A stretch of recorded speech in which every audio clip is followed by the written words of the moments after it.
Hi, Emilia. Welcome to GTM Talk. Thank you so much for taking the time for joining our Hi, podcast. Ashish. Thank you so much for having me. So, how I know Emilia is I've been following Emilia for quite a while on LinkedIn, and one blog post that she put on Growth Unhinged with Kyle Poyar, I thought was one of the best articles that I've read on ABM that talks about everything from an implementation perspective to a metrics perspective. And I had to reach out to her and invite her to this podcast. So, thank you once again for being a part of GTM Talk. Thank you for the kind Right. words.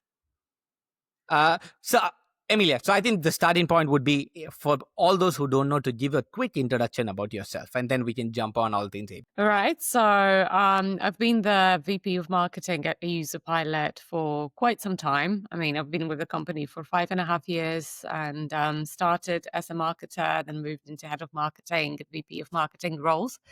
And, initially I was focusing heavily on building the inbound motion. So went all in on SEO content, programmatic content, and that worked very, very well for many years. And at some point, the company was going up market and wanted to grow the ACV, not just, scale the number of leads. So that became a challenge with inbound channels only because, it's kind of spray and pray, that you will catch the right size of the deal with your network of blogs, resources, etc. So I started working on ABM about a year ago, and we launched pretty quickly. We decided to go with a very minimal tool stack and setup, and do a POC.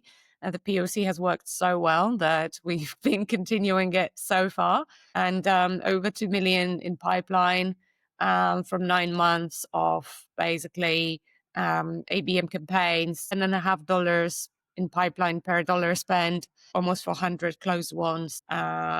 It's been going very well. So yeah, quite happy with it. Excellent. Excellent. Congratulations on that. So we'll Thank dive a you. little deeper into that, but I think a great point would be starting with the basics. So what exactly is ABM and what are the kinds of companies, according to you, that should be thinking about like going through an ABM approach? The reason I ask this is I feel ABM has a stigma associated with it. Like the first minute somebody hears about ABM, they think they need to invest in a bunch of tools. Only then will they be able to run ABM. Right. So I'd love 100%. to understand. So I'd love to understand your thoughts on the basics of ABM. Yeah, so I think ABM is account-based marketing, and any company that wants to scale by growing the deal size rather than just growing the number of deals should consider ABM. Any company that has like a deal size over, I would say, 10K in ACV, because typically the customer acquisition costs are higher with ABM than inbound. So that is a consideration. But you don't need sophisticated tools to run ABM programs. You can just use the regular advertising networks that are available to you natively, be it Google or LinkedIn. I'm a fan of using LinkedIn advertising network rather than Google Display. Display ads for B2B especially don't work, in my perspective. And you don't really need all these tools. Well, you need a strategy. And the problem is, I think that a lot of marketing leaders don't know where to start. And they start from tools instead of starting from strategy because they think the tools will bail them out and that will kind of come with the strategy itself, which is not the case. So, yeah, what I would say is that ABM is definitely a solution for everyone going up market, but it requires some strategic thinking. Understood. And before we jump into tactics, right?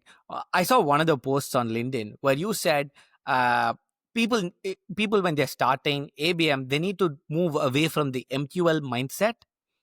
So what should companies exactly be expecting from ABM, and what are the output metrics they should expect if they don't start ABM? Yeah. So a lot of companies start from, as I said, the MQL mindset. So they are, for instance, building campaigns around a certain event, right? And then they're hoping to get signups for this webinar, for this ebook, for this, white paper, and then work these leads the way they would have worked leads from any lead gen play, right? This typically is very short lived. Like people don't move through the funnel linearly. And you don't target a single person with ABM, you target the entire account. It's called account-based marketing. You basically market the whole account. You market to different personas in the account. Meanwhile, when you're focusing so much and you focus all your resources on just creating these single, signups, you get a lot of false positives and you start, like doing the mad goose chase where someone that basically have educational intent, you confuse that with buying intent. Now you need to create kind of a surround sound campaign for the different personas, different stakeholders in your buying committee in that specific account you're targeting.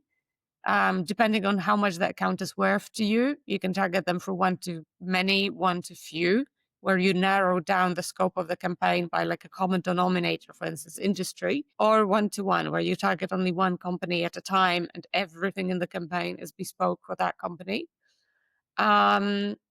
And yeah, essentially, that is the mindset that you need to have. When it comes to the metrics, you're basically setting up some campaign stages, some funnel stages, and you look at how the companies are moving through the funnel and where they are in the funnel. The challenge is, again, people think that when they start the campaign, that everyone is unaware on their list. And they need to push them through all these discrete stages: awareness, consider interest, consideration, selection, buying decision, right? This is not the case. You never know when the accounts that you're targeting are starting out in the funnel. Some of them may be completely problem unaware. They don't even know they have a problem. They see some symptoms of the problem, maybe, but they don't know they have the problem. Some companies may be already, well aware of the problem, well aware of solutions, what solutions are available for the problem, what products are offering these solutions, and are just, considering the different options. So you want to mix up the intents and different stages of the funnel in your campaign, even at the start, because you want to capture the existing demand and then generate new demand as well. So your KPIs should be based on how the companies are moving through the funnel. But you shouldn't fixate on, like pushing every company for every stage of the funnel, because it's not linear. Some companies are going to just jump between the stages. I know it's a long-winded response. But yeah, on the metrics side, I would still love to elaborate on that. There are leading metrics, there are lagging metrics. If you look at ROAS, this is a very, very lagging metric. So return on ad spend. You want to look at some leading metrics. That's why you look at how the companies are progressing through the different stages of the campaign based on these benchmarks. So say you set a benchmark, if someone is interested, it means that 3 people in the account clicked 3 times on your ads. That's our, for instance, metric. But then we also look at the pipeline per dollar spent. That's another leading metric, especially with longer sales cycles. It's a good metric that indicates, are your campaigns on track to hit the revenue target? So it's not a MQL. You look at how it's moving through the pipeline, which is very interesting. So Emilia, let's start from the basics, right? So you're the VP of marketing, you're the CMO of a company. You have your learnings through ABM, and now you're going to start a new ABM for a B2B SaaS company at 30K ACV, right?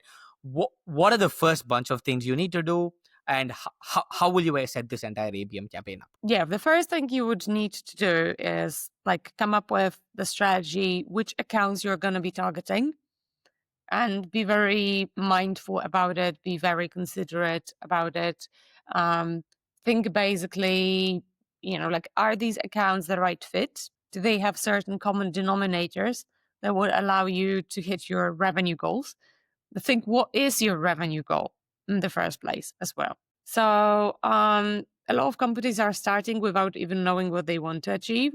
And then, of course, they don't achieve it because they don't know what they want, but also they can't estimate the resources that are required to achieve these goals. So you start from the revenue target, basically, that you're expecting to achieve, and you work your way backwards. You look at your close rate, you look at your qualification rate, you look at your landing page conversion rate to the key event where the salespeople qualify your MQL. So this can be usually it's a demo or a discovery call, right? Then you look at your CTRs from the ads that you have or you have had on average.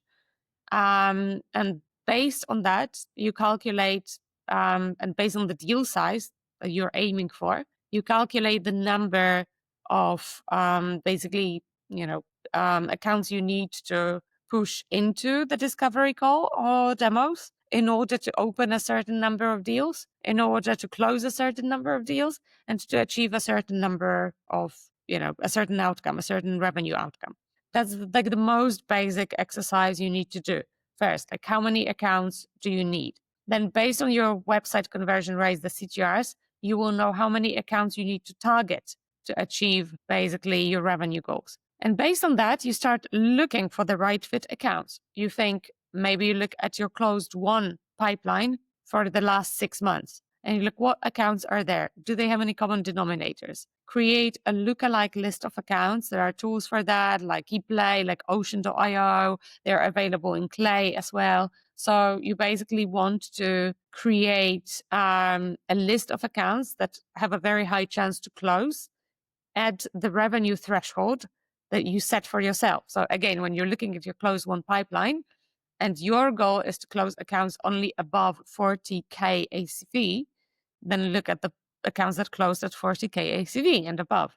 Yeah. And then create this lookalike list. Think what all these accounts have in common. Do you have enough accounts to segment them and run one to few or even one-to-one campaigns? Because remember, like the different channels have different audience size limitations.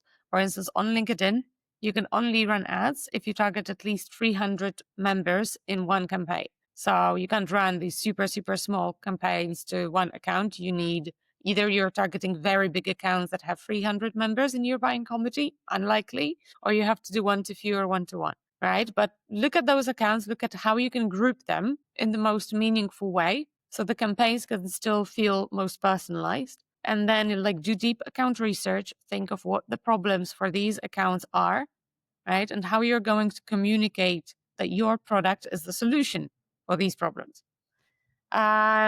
So, you take all these steps and only then, you're thinking what you're going to create in terms of the campaign, That is a distribution channels. Yeah. that is a very elaborate first step, and I think that is very, Mm. very insightful. I had a question that popped up in my head, right? You mentioned you come up with a goal and then work on number of accounts. So when we say ABM, some people say it's 300 accounts, some people say it's 3,000 accounts. Like, is there a number threshold that ABM needs to live? Like, you can't do quality ABM if they are over 3,000 accounts. Is there any number that you've come across where it's more meaningful to do ABM? You can do quality, and our ABM strategy has been mostly based on one-to-many. So we are only starting our first one-to-one campaign probably next week, fingers crossed. And yeah, with one-to-many, of course, the message is not going to be super personalized, right? You're not going to be calling out specific accounts unless you're, again, using tools for programmatic personalization like user-led or Carrot. There are tools like that. But overall, yeah, you can create valuable content for problems that your product is solving and that you have identified 3,000 or 2,000 accounts actually might have. We run such campaigns too. hmm It's just a different strategy, I would say, different approach. Understood. And when you talk about segmentation, usually is the segmentation based on industry? Is it based on the funnel the company could possibly be? What is the best kind of segmentation for ABM, in your opinion? Yeah, I wouldn't say there's like best. There are different, approaches. Yes, you can segment by industry. This would be one to few. If the industry is like significantly different, right, than like say your whole SAM overall. So if this particular industry buys your product in a different way, uses your product in a specific way, uses specific vocabulary to talk about the problems your product is solving, then it makes sense. But if it's not the case, then don't bother. Like for instance, you have MarTech and you have sales tech and I don't know, fintech, and all of these industries in our case would use the tool in the same way, would use the same vocabulary, would use the tool for onboarding, would use the tool for product adoption, whatnot.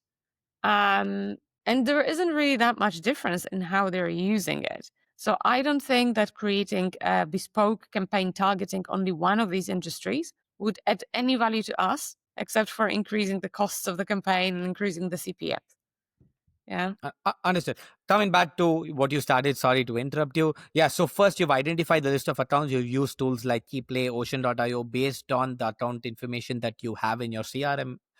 Based on that, you've come up with a list of accounts. What next? What next? Next, as I said, you need to basically create the content that ideally mixes messages from different stages of the funnel, captures existing demand, and generates demand that needs a bit more nurture.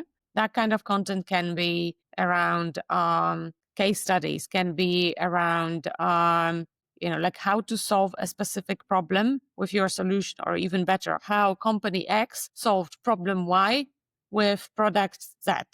Yeah, so this is your product, of course. These are typically the social proof from a well-known brand.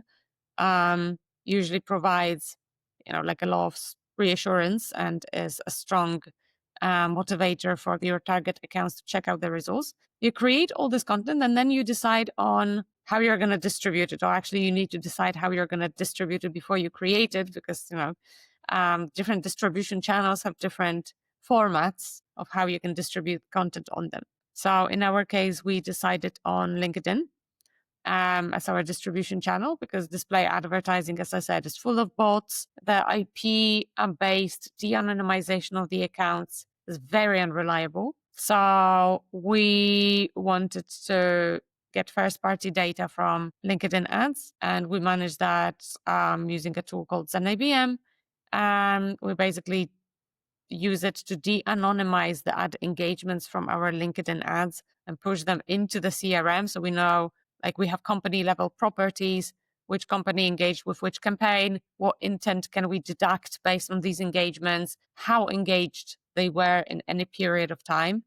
So based on that, we're doing account scoring and we're pushing, the companies to the right BDRs. So these are the next steps. Decide on the channel, create great content for every stage of the funnel, and decide on the details of the distribution budget, etc. Understood. Let's go a little deeper into it. Let's double click on this. So I have the list of accounts. I upload the list of accounts on LinkedIn, right? And I've decided that I'm going to run ads on LinkedIn. So do I have to create specific landing pages for each segment that we've broken it into? Do I start with single image ads? Do I do text ads? What is the campaign structure like? Yeah. I mean, of course, you need specific landing pages. You need all the content that you need. That's why I said strategy is so important. Like, think of the buyer's journey. What content do you need for these people to convert?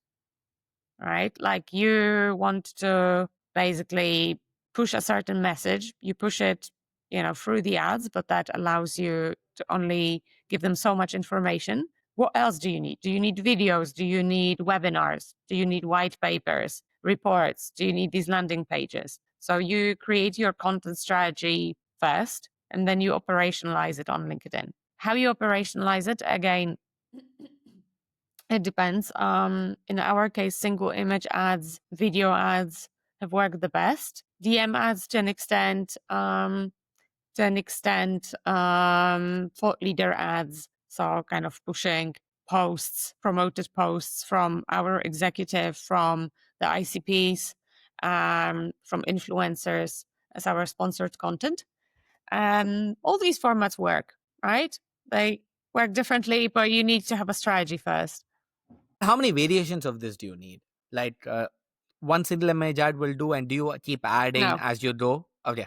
Would you think, like, if you saw one company, especially B2B company, where it's a complex decision that depends on a lot of people, on a lot of factors, do you think that seeing one single image ad would make you, convert, buy, or even, sign up for a demo? It's just Definitely not not. enough. Yes. You need to build awareness of not only the brand, but the product, the need, right? That's why it's called account-based marketing. You basically market to the whole account. You market to, again, let me repeat, different personas in the account that are on the buying committee, that are decision makers in buying and using your product. And sometimes the messages to these different personas are very different. So the economic buyers, the executives, they care about the bottom line. They care about the ROI.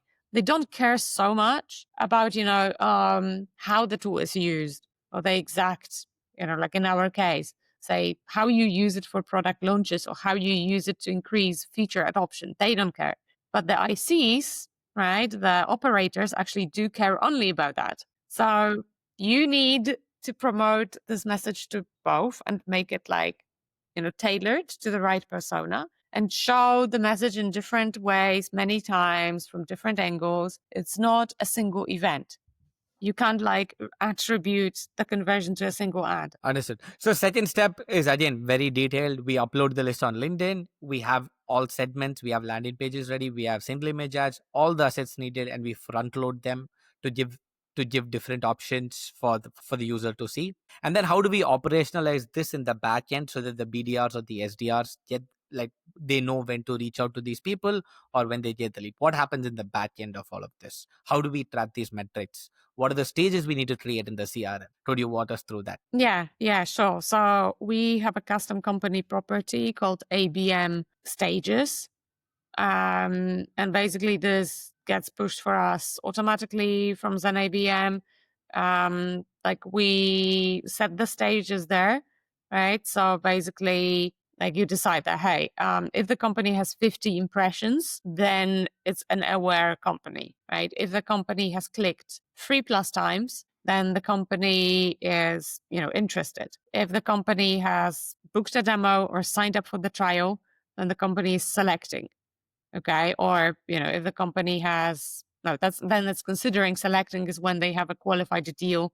So they already had a demo. The AE has decided this is an SQL, right? Based on this life cycle stage or deal stage, depending on how you structure it in your CRM. We set basically the selecting stage. And then based on, like where the accounts are based on these different events, we like get this ABM stage pushed to our CRM, to HubSpot in that case.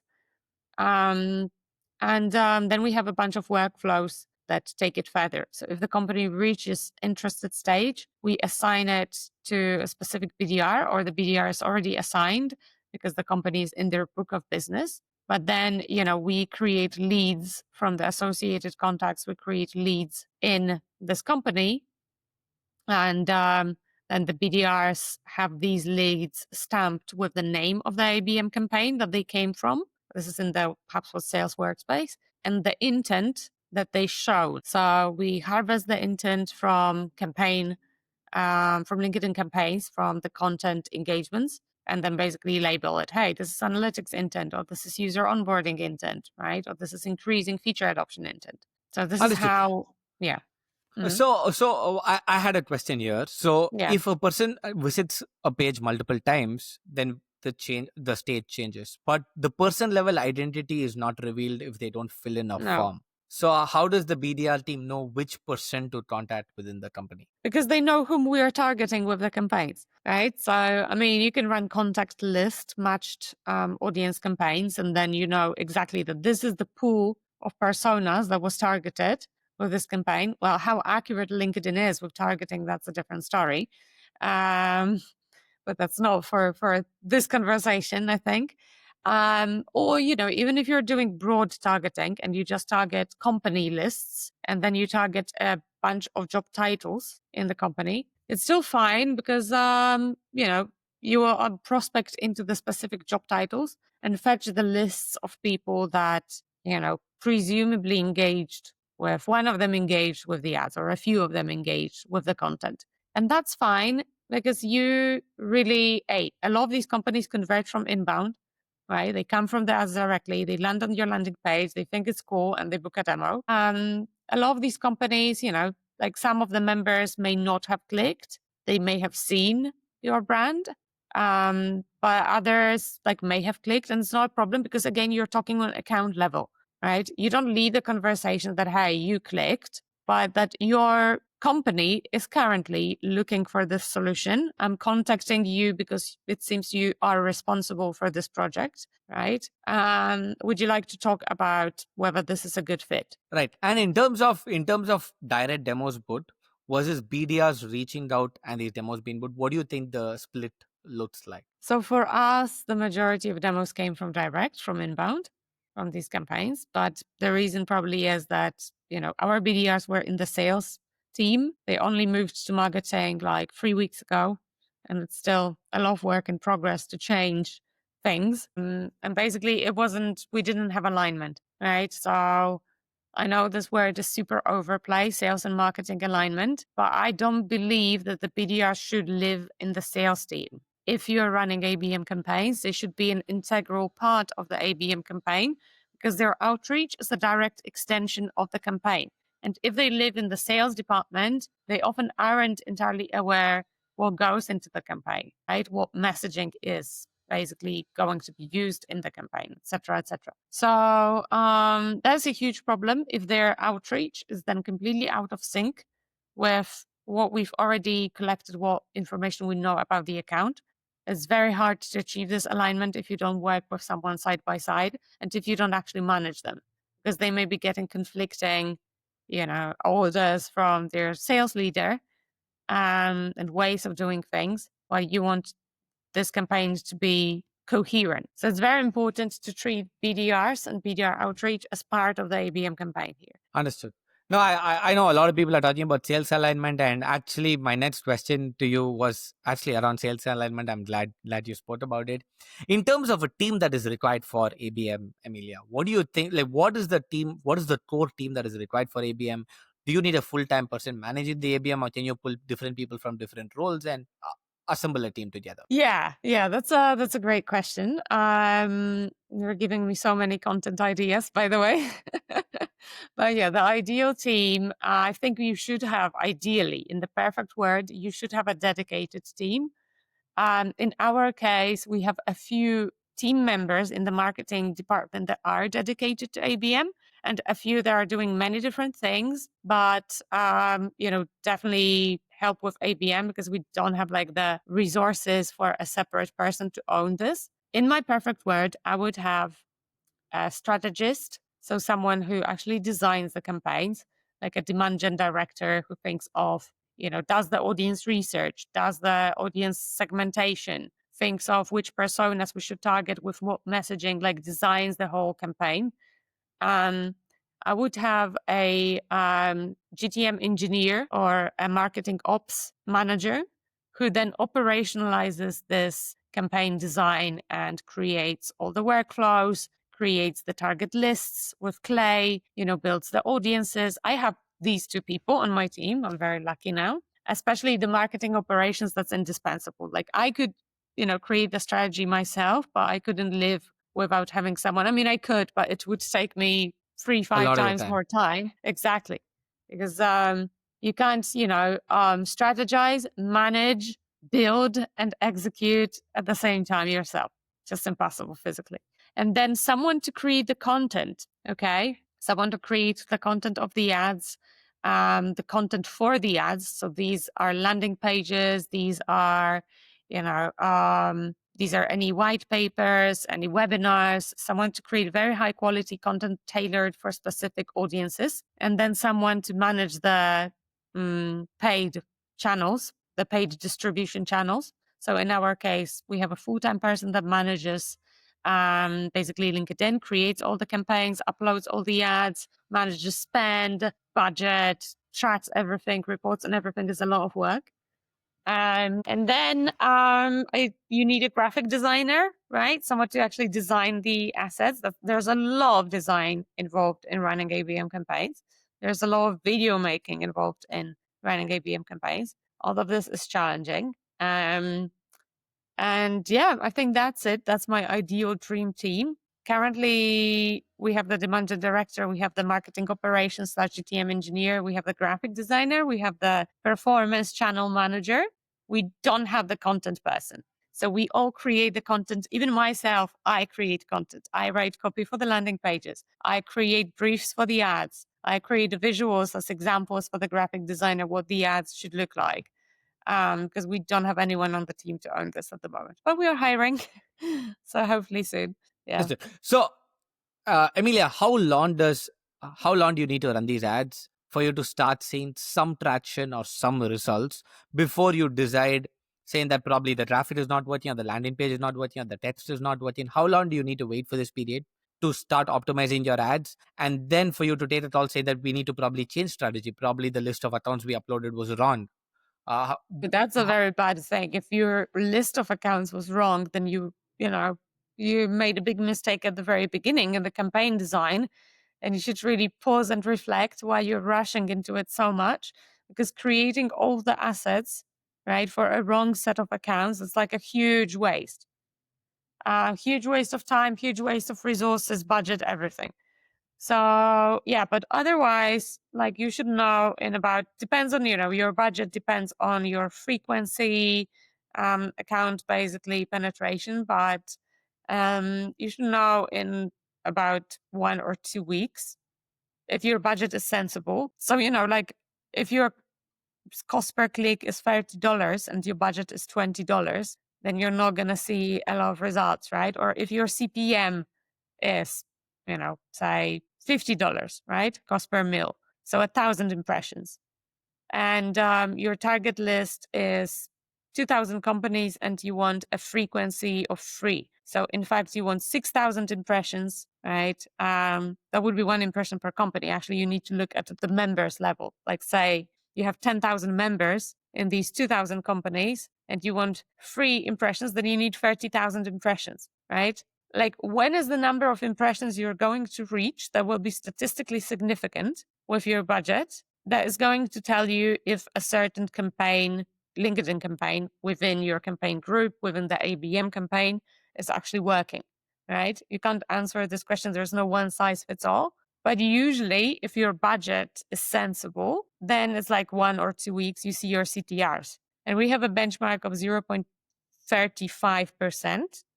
If our CTRs are below that, then it means, either there was a mistake on the budget and, the targeting, and we're not penetrating the accounts, they're not seeing the ads, that's why they're not clicking. But if there are impressions and there is enough frequency, so enough impressions per company based on our strategy, then it means our creatives suck and we need to just scrap them and replace them with something better because people are seeing them and not engaging with them. Right. So you made these changes. So you wait for a couple of weeks, you look at these metrics, and if you need to change your image, you change your image. And that's how you experiment and move people from, let's say your CTR was 0.35, you see how to bring it up to 1% or 2%. And then once you have all of these metrics, then you begin to see leads or you begin to see replies when BDRs reach out. Yeah, exactly. So, you wait. It's typically for us, the results came very quickly. They came during the first month, like literally within 2 weeks of starting the campaign. We started seeing the companies we were targeting move, down the funnel, and some even opening, booking demos and opening deals. So this was great. We created a ton of assets again to create the surround sound strategy, and we committed to it. We were like that, not like, hey, we're going to spend $1,000 to test it. No, we were like, no, we're going to spend $20,000 in month 1 and we're going to do it because we believe that this channel has to work, and it did. Right. I mean, I think this conversation has been really helpful. Like, I think there's a ton of value. So, in terms of again, just double downing on LinkedIn, when you target really large companies, right? The number of people is huge. So a lot of your budget, a lot of impressions go towards that one particular company as opposed to being spread out throughout your entire audience list. So do you use any tool there to limit the number of impressions per company, or do you just you're not worried about that? No, we do. We use Fibbler to limit the number of impressions per company. But you can do it actually natively on LinkedIn. It's just that we already had the tool, so it was convenient for us to use. So yeah, like the largest companies. We also used factors.ai, and that was a very good tool, but it was quite expensive, so we don't use it anymore because we just literally used it for this one feature. But they were smart because they were capping the impressions based on HubSpot properties. So we could say if we have buckets of companies of a certain size, right? Like employee number on HubSpot, then we cap the impressions based on that because it's kind of, we know that say 10% of the employee size are the members that we are targeting with our ads. So it's very easy to say, right, which companies should be capped at which level. Otherwise, you just cap it on campaign level. Let's say if a company reaches 2,000 impressions in this campaign, you turn it off. Makes a lot of sense. Yeah. So in terms of personalization, at the beginning you mentioned either you can do one to many or one to one, and it depends on your list. And you said you're going to start doing one to one. Could you talk us through a little about how do you do one to one campaigns, especially when you have to upload a minimum number of accounts as 300? How is this configured within the campaign structure, and how do these tools play a factor in one to one ABM? Yeah, so all the tools, all the process stays exactly the same. What is different is, the account selection and the content, of course. The content has to be bespoke and really tailored to this one account. How you choose accounts for one-to-one. Like typically, if you choose the right accounts for one-to-one, you won't have a problem with audience size because these will be pretty large accounts. You're looking, for instance, sometimes at expansion opportunities. And you're looking for accounts that, maybe they sell the same product, but across different states or different, countries. And that way you can run one-to-one campaigns, but actually to many entities and to many members in these companies. You need to be very strategic about it. So choose the right target. For instance, in your CRM, you have a very, very big deal, like a 100K or 200K deal with a company that resells Microsoft. Okay. Then you could create a one-to-one campaign to companies that resell Microsoft, that like this very specific product, say Teams or whatever, right? And basically target them with this one-to-one messaging because it's tailored to exactly what they do. You can be as detailed and as narrow in your messaging, so show how your product can help them sell more of Microsoft Office. But at the same time, you can actually target different entities and a lot more people. So this is the kind of opportunities we're looking for. Do we have any customers where we see these massive expansion opportunities, or do we have any customers that are like resellers, right, or vendors of a specific product or solution? And we can, like scale that. How do you do a pilot for one-to-one ABM campaigns? Like, do you first pick 10 accounts, 20 accounts, and then try spending money and to see whether you're able to schedule a demo? How do you run these pilots? Pilots for one-to-one? I mean, you can't do 10 accounts if you're running one-to-one, right? I don't think that you need to run a pilot. Again, if your strategy is sound, if you already have a proof of concept that you were able to sell to a company that sells a specific product, right? Or you've been able to sell to companies that, sell specific types of products in a specific industry. And you select like their competitor, for instance, and you know that there are no limitations on security requirements that you can't meet, or no limitations on whatever other factors could prevent you from selling to this other company, then I wouldn't say you should be trying if it works, right? Again, like some companies allocate so little attention and resources to these POCs that they never get any meaningful results. And actually, they just, get false negatives and they, unnecessarily prove themselves wrong.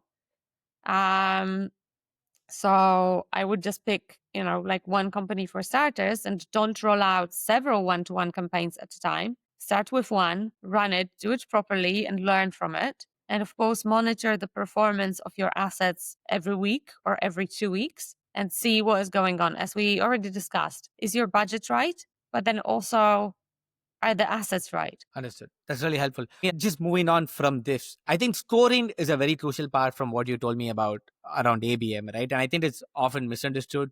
For those who don't know, could you just walk around what account scoring is and why it's important, and like how do you do it within your CRM? Yeah.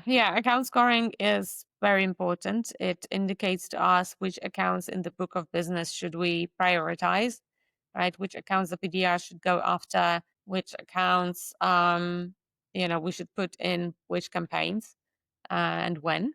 Our account scoring is based on a whole list of signals. These are first party signals from our CRM, so previous engagements of the company and associated contacts with the company, with our content, with our sales process, with our product. So we have like a whole list of 100 different you know factors that we take into consideration, different properties from HubSpot. to score the accounts. Then we also push, as I said, from Zen ABM, we push the ad engagements, and that's another first party intent signal. We push the intents based on which ad engagements. That's another important signal that like not only gives us an idea how engaged the company is in quantitative way, but also qualitative way. Um, and then we also tap into third party signals, which we fetch from Clay. We're looking at hiring signals. So we're scraping basically job boards for any relevant job offers that the company has open. So, for instance, the company is hiring for a lot of product managers. It means they will be buying tools for product managers. They are investing into that. Um, and we're looking for recent funding. We're looking for like big product launches, releases.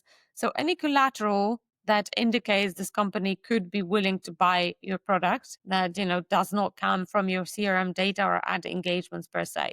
And then we push all of this into HubSpot, and there we just use the lead scoring feature to do this. We roll it up on account level basically, and and then populate the score as a company property, and that triggers a bunch of workflows. It seems like a very heavy markups job to do for reporting, Yeah, I mean, it is. It is, right? sophisticated, fairly sophisticated. I wouldn't say it's super sophisticated. Right. Uh, Emilia, in terms of companies that are doing ABM, like have you seen a bunch of companies that are doing an excellent job at ABM, like a few names that you can think of, Yeah, I've seen some companies apart that from have been doing. apart from User Pilot, obviously. Yeah, of course, of course. I think one that comes to mind is Cognizm. They've been Uh-huh. doing a lot on the ABM side, although their ads are kind of mostly product related ads. I would say they have experimented a bit with tips on how to do things with Cognizm. So, like another company, Trigify, that uses webinars, that uses um, basically this how to do X with Trigify content. Clay, great example, though they have such a word of mouth now that I don't think they need to.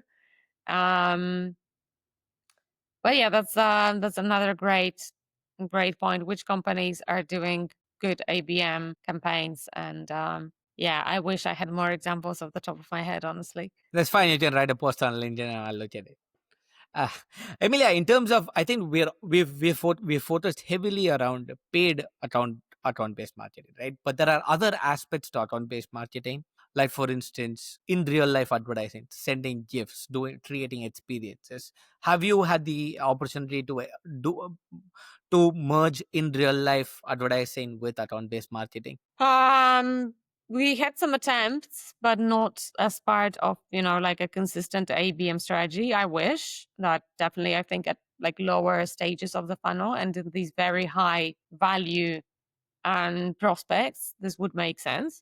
Like always, forging a personal relationship helps. I think a lot of companies, again, do it very randomly. They create events, they, open them to the public, invite whoever. They, like just send gifts as one of the first touch points where they don't know the company is, even considering buying their solution. That I don't think helps. I have tons of mugs from different companies, right? That I'm using, but it doesn't make me want to buy their company. Maybe it helps with brand awareness that, oh yeah, I keep looking at this Terminus mug every day, so I do remember their name. But it doesn't mean that I will be more likely to buy in the moment when I receive the gift, unless this is like, again, part of a very well thought through strategy.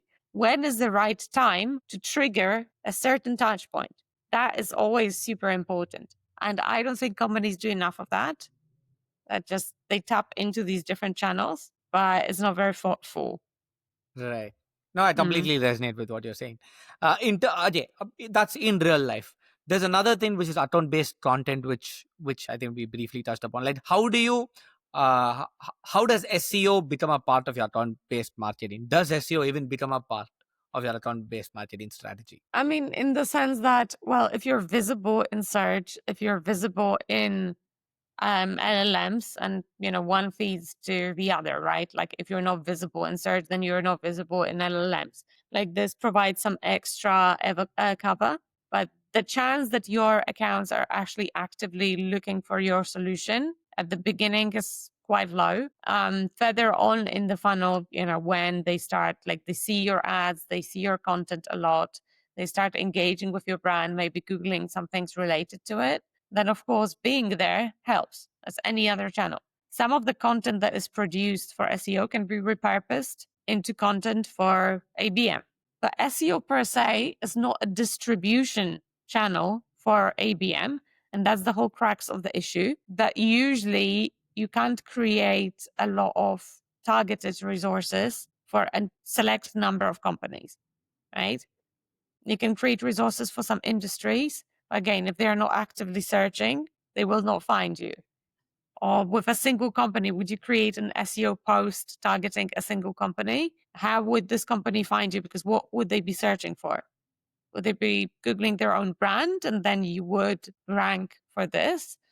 They wouldn't Google their own brand. Plus, like they wouldn't Google how to do onboarding for Zora. You wouldn't Google something like that because you don't expect people to write on how to do onboarding for Zora. Mm. So there's no so what I'm hearing is this account based content like SEO does not really help with account based marketing, but can help with creation of assets for account based marketing for Yeah, I distribution. mean, it does help to the extent when your audience is actually searching that they see you Right. in relevant context. It helps with building brand awareness for sure. It can help, but it is not a distribution channel. Understood. Emilia, for Mm. all the young marketers listening, right, or mid-level marketers listening, how do you think they should convince their CMO or their head of marketing that account-based marketing is something that they need to try and is the way to go? And what do you think this should be the way? Well, the best way is to showcase some results. And in order to showcase some results, you need to move away again from the MQL mindset and to do your revenue attribution on account level. So basically, what we do, we look at which deals were opened from companies that had a certain number of impressions. So we know that they've seen our ads enough times to tell that they were influenced by the ads. And that has to happen after they've seen the ads. And that has to happen, like within a certain time frame of the campaign running. Um, so that's the first thing. Sort your attribution out. Don't rely on MQL contact based attribution that is the default in your CRM, because you won't be seeing 80% of your real impact through that. Then, the next step is create a strategy and show that, hey, these accounts, based on your research in the CRM, we should target. And based on similar accounts that we already closed, this is the value of the revenue we could generate extra from this campaign. Yeah. Set some ambitious goals, but not ones that can be unachievable. And then, like set out to execute and showcase some early results. That's, how I would go about it. Understood. No, that's helpful. That's helpful. Emilia, in terms of what are the trends, like, or moving away from ABM for, I understand we have only 4 minutes left, just moving away from ABM. What are the trends that you're seeing in SEO? How do you see companies adapting to it? Where do you think we're headed? SEO. Honestly, not, tracking the developments in SEO so closely these days because I'm focusing more on ABM. Yeah, of course, there's a massive shift because the clicks are declining. Even in our case, even though our impressions have increased over the last year, our clicks have decreased because more and more people are just using AI overviews. And there are fewer, even the search volume for some of the keywords that we were targeting has decreased, which indicates a lot of people are using actually AI tools instead of search engines to find information. So this is a challenge because you can't basically present the information in this like slightly manipulative way like you used to. And yeah, I would say like the industry is still adapting to this. I don't know what will come out of it. Like definitely companies see less ROI from SEO. So they will be probably less likely to want to invest as much in it. On the flip side, you have to be visible in the LLMs, and that requires a strong search presence. So it's your choice. Yeah. Anything you're noticing different in paid media, the way companies are with the structural shift in SEO? Do you see companies investing more money around paid media? Uh, Yeah, 100%. 100%. That's why the shift to ABM is also happening, especially with accounts that target larger companies. I think that is the reason that, like, inbound becomes less effective, SEO becomes less effective. It is cheaper in terms of you can generate content more cheaply, but still the ROI will be lower, right? So you need to look for alternatives, and typically paid channel distribution channels are the alternatives. They're not perfect because, it's not evergreen like SEO used to be. And I loved SEO as a channel because it was a gift that kept on giving. It's still giving. Don't get me wrong. It's still our biggest channel in terms of volume, absolutely. But I just am not sure about the future now and how we are going to be scaling it. We are still investing it on, and we will be scaling it, but for the sake of appearing in LLMs. But I know this will be less effective because we don't own the real estate. We don't own the context. We don't even know like which context we will appear in, like how. Sometimes there's like false or wrong information as well appearing. So these are all challenges. Yeah. Yeah. No, I completely agree with you. I think everybody's talking about generative search optimization. The GSO, which is the term that has been coined. So time will only tell Mhm. us what's happening. So can you talk us through a few, apart from ABM, which has yielded great results? Any high impact experiments that you've done as the VP of marketing or in any other role that has given you high success, like high impact experiment? Got it. Thank you. Um, Thank you so much, Emilia, for taking part in GTM Talk. I think it was really helpful and it was a lot of information shared. So thank you so much for your time. Thank you so much, Ashish.